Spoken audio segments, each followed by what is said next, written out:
สบายดีมาพบกันอีกแล้วเนาะกับนางหอยซาลาพี่น้องก็คือมีมาเห็ดสัวขับปุ่นกินแต่ยังถาคนมาแต่ฝั่งไทยนะพี่น้องเอ้ยเนี่ยขับปุ่นซื้อมา1 เข่งเมื่อคืนนี้กินก็ตำบักหุ่งเนาะกะดีก็ได้ลงคลิปไปอยู่ใน Facebook เนาะพี่น้องเนาะก็คือซื้อ2 เดียวกันกับเป็ดอันเพจดีนี่แหละเนาะเขาไปติดตามในเด้อพี่น้องดีก็เฮ็ดทั้งเพจทั้งเฟซทั้งเฟซ YouTube เนาะอย่างนี้เนาะก็บ่ค่อยได้ลงทั้ง YouTube ปานใดพี่น้องมื้อนี้ก็เลยสิมาก้อยข้าวปุ้นก็มีเวลาถ่ายคลิปน้อยนึงเพราะว่าส่วนนี้ลูกค้าบ่ค่อยหลายเนาะก็เลยมีเวลาถ่ายคลิปมีเวลาถ่ายบรรยากาศให้พี่น้องเบิ่งเนาะและกำลังสิเกียมเห็ดก่อยเห็ดสัวข้าวปุ้นนะพี่น้องเนาะโอเคจ้าฝากพี่น้องเป็นกำลังใจติดตามดีในเด้อเฮ็ดคลิปอีหยังกะกดไลค์กดแชร์ให้ดีแน่เนาะแล้วก็อยากให้ดีเฮ็ดคลิปอีหยังก็บอกในเด้อส่วนนี้กะร้านมันกะมันบ่ค่อยสิมีแล้วเบิดมันเนี่ยบ่ฮู้ว่าดีสิถ่ายคลิปอีหยังแหละเนาะกะเรื่อยๆแหละฝากพี่น้องติดตามเป็นกำลังใจให้ดีในเด้ออันนี้ก็คือมันที่เฮาซื้อเนาะพี่น้องคนออกไทยคู่มือแล้วก็รับซื้อเขาทุกมือเนาะมันอยู่ฝั่งลาวพี่น้องอยู่ฟังเล่ากับมันกับสีเบิดแล้วเนาะปีกายนี่หันมันยังร้ายปีนี่หันมันเบิดไวเพราะว่าบางคนก็เจ้าก็บอกว่ามันสิเบิดแล้วบางคนก็เจ้าก็บอกว่าบ่มีน้ำมันใส่มากเขากับคายทั้งในนะพี่น้องแล้วก็ซื้อน้ำส่วนร้ายกับสีใดน้ำรถใหญ่หรือว่าล้านที่ว่าอยู่ข้างในแล้วเขาออกมาคายเฮานะพี่น้องเนาะก็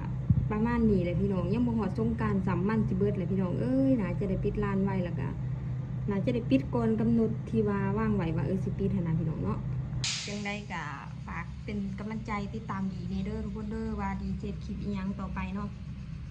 เดี๋ยวฮาจีก่อยข้าวปุ้นแล้วก็มากินก่อยข้าวปุ้นแซ่บๆมาเด้อมากินก่อยข้าวปุ้นนำสาวลาวเนาะพี่น้องเนาะพี่น้องก่อยข้าวปุ้นเรียบร้อยแล้วพี่น้องมีแต่ว่ามากินเด้อมากินน้ำซาดีขาดปลาแดกพี่น้องเอ้ยปลาแดกน้อยเดียวนึงก็เลยว่าใส่น้ำปลาแทนก่อยข้าวปุ้นสัวข้าวปุ้นเมื่อกะสิบ่หน้าตาบ่เป็นตาแสบบ่มีสีสันปานใดเนาะพี่น้องเนาะ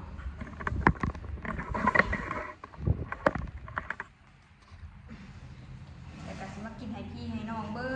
งนี่พี่น้องดูสิจังไดมาเด้อมีไข่ต้มน้ำตะเกียบก็บ่มีขออนุญาตใส่มือเด้อพี่น้องเด้อ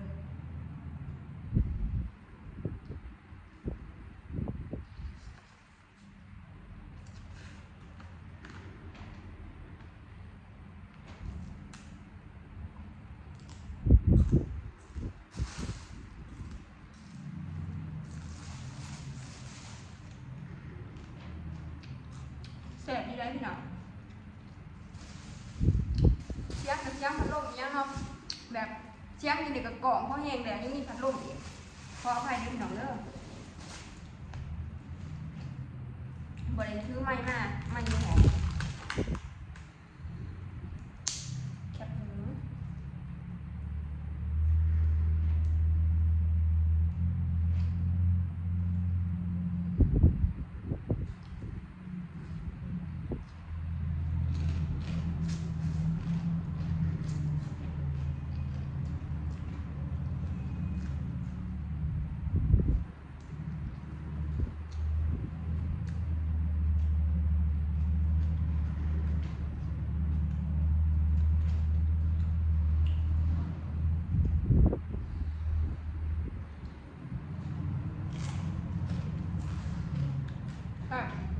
หนาไปแล้วดำค่ะ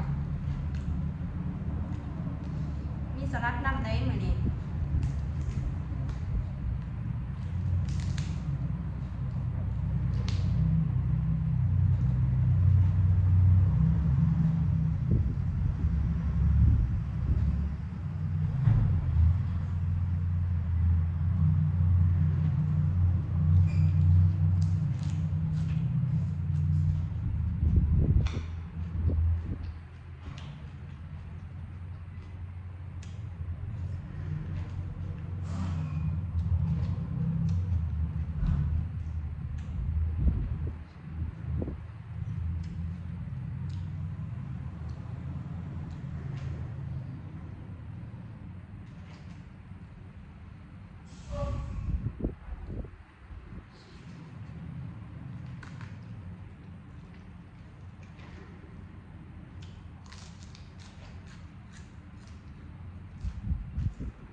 ตำข้าวปุ้นแล้วนะพี่น้อง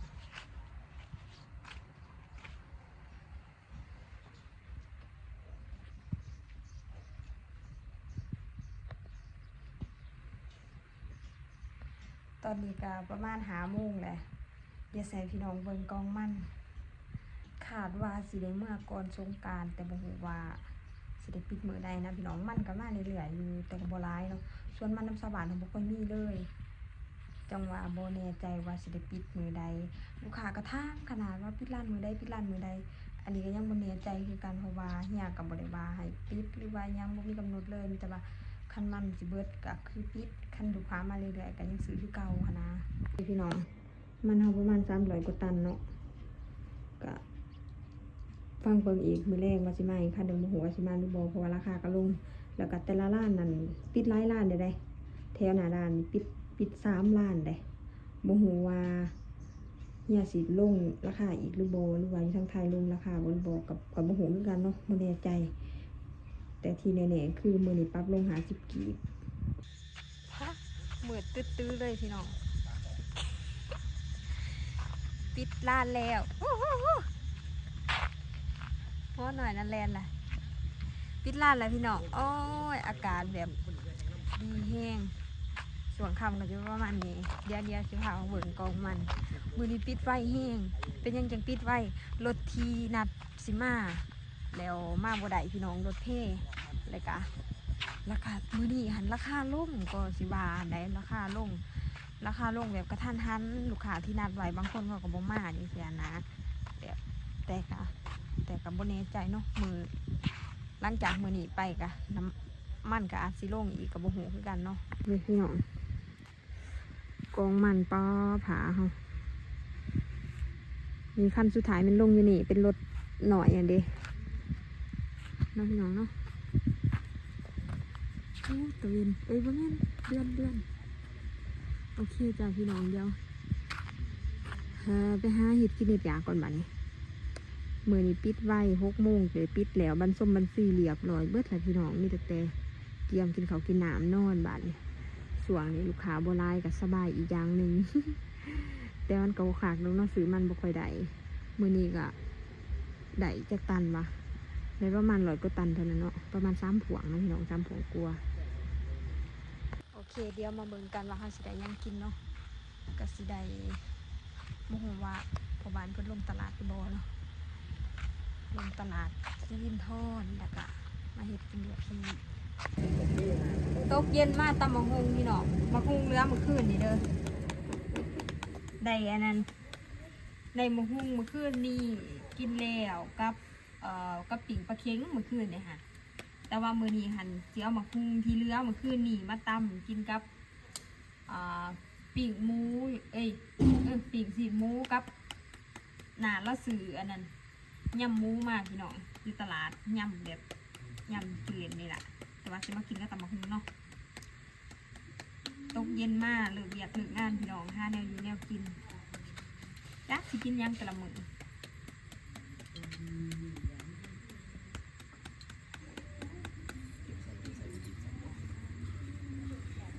อันนี้ดังไฟ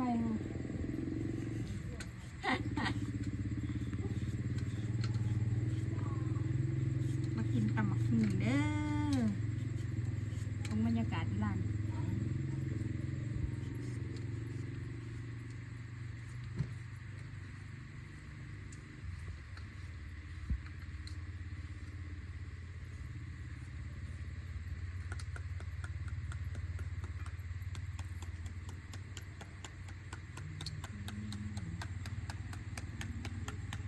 เขาสงการเลยซื้อมันกับแบบเงียบๆมือนี้ได้พอได้ประมาณ3 ผวงนะพี่น้องได้ประมาณ3 ผวง2 ผวงกว่านะจักสิหอดสงการเป็นบ่ซื้อมันก็ได้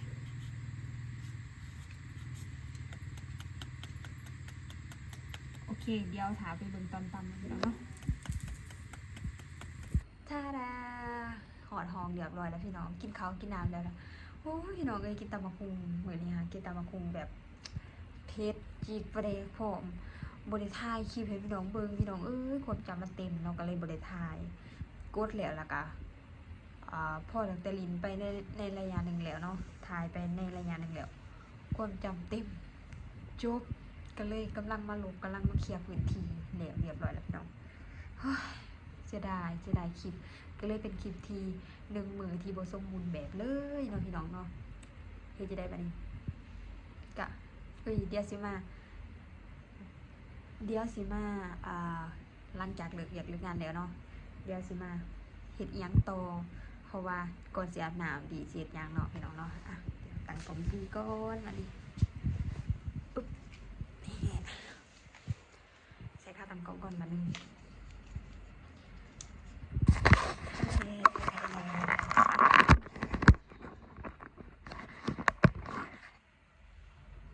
นี่พี่น้องเนาะ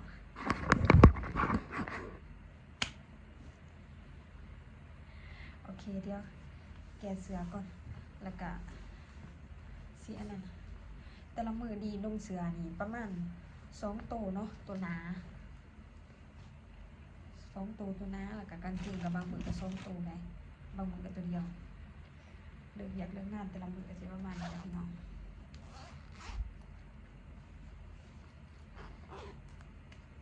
ก็สิมาเว้าเรื่องเดี๋ยวก่อนอาบน้ำจะมาเว้าเรื่องการสร้างรายได้เนาะช่วงนี้ก็บ่ได้ค่อยได้ลง YouTube หรือว่าบานแดงก็คือมันบ่ค่อยมีเวลาเฮ็ดคลิปนะพี่น้องเพราะว่าดีก็ต้องถ่ายคลิปเฮ็ดเวียกแน่ช่วงมันลาวนี่เวียกดีก็สิหลายแน่เนาะก็เลยบ่มีเวลาที่มาถ่ายคลิปให้พี่น้องเบิ่งเพราะว่าถ่ายแล้วเฮาก็ยังสิมาตัดมาโตแล้วก็เวลาเฮาสิถ่ายหันนะแต่ละเทื่อเนาะที่เฮาสิถ่ายกับแต่ละเหตุการณ์นะมันก็บ่พอสิได้ถ่ายนะพี่น้องแล้วก็ส่วนใดที่บ่มีเวียกเบาๆแล้วนะเฮาจังได้ถ่ายแล้วพอแต่บางเทื่อเฮาก็ถ่ายคลิปมาไว้ก็บ่มีเวลาตัดพี่น้องมันยากกว่าคลิปสั้นเนาะพี่น้องเนาะดีก็เลยเอาไปลงบันฝาก็คือถ่ายบันฝาก็ลงประจำเป็นคลิปสั้นคลิปเดียวนะพี่น้องเนาะมีแต่ว่าฝากพี่น้องกดไลค์กดแชร์กดติดตามดีแน่เด้อแล้วก็บ้านฝาคงดีก็สิซื้อดันดีดาราซุกกับเพจดีก็ซื้อนางหน่อยซาลาวซื้อเดียวกันกับ Facebook ซื้อเดียวกันกับ YouTube เลยพี่น้องเดี๋ยวก่อนอาบน้ำมาคิดสิ่งหนาโกนอยากงานแต่ละมือหลังจากแล้วอยากอันนั้นแล้วกับมาอยากส่วนตัวเองกะมาคิดสิ่งหนา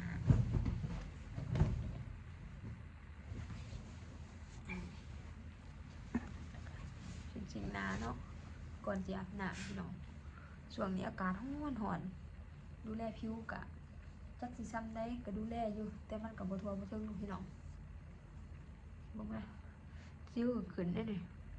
ซิวก็ขึ้นฟ้าก็ขึ้นอากาศมันร้อนหลายพี่น้องมันก็เลยดูแลยากนิดจักหน่อยค่อยคิดสิ่งผิวออกทั้งกับแป้งทั้งฝุ่นมันนะพี่น้องเนาะมันก็ฝุ่นก็หลายอากาศร้อนๆเนี่ยนี่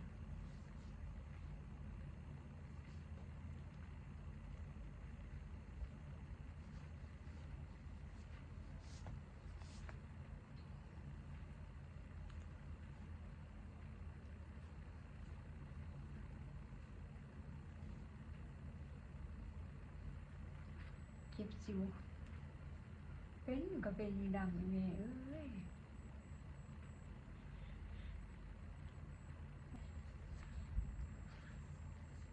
สำหรับใครที่คอมเมนต์ว่าอีหยังว่า